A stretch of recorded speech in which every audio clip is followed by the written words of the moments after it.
Mr. Senator, I want to That's talk right. to you about the student loan handouts. Seems like the Supreme Court is ready to reject the $400 billion giveaway. But what happens in the unlikely event that Biden does get his student loan passed? What happens to the economy, do you think?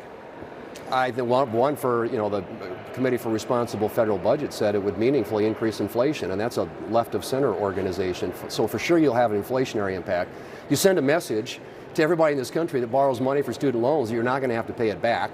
And and you'd have college tuition rates will go up because no college is going to say, well, gosh, if they're not going to have to pay back their loans, why should we have to worry about our tuition rates? So I think you're going to see a lot of impacts that would hurt students, people in this country.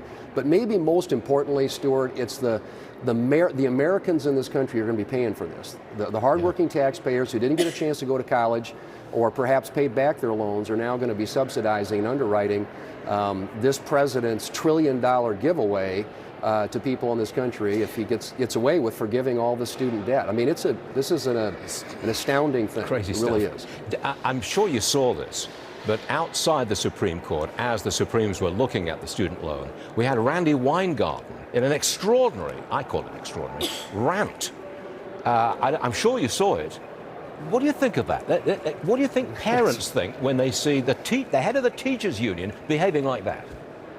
I think it's an example of just liberalism run amok. I mean, these are people who really believe you grow and expand government, and then you'd bestow benefits on people across our society in hopes that they'll vote for you. I mean, clearly that was the objective with this Biden student loan giveaway. He did it right before the election. It was clearly a political stunt. And so his constituency groups are rallying around it. But again, talk about the hardworking Americans, all those people across the country who are going to be paying for this in the form of adding more to our debt.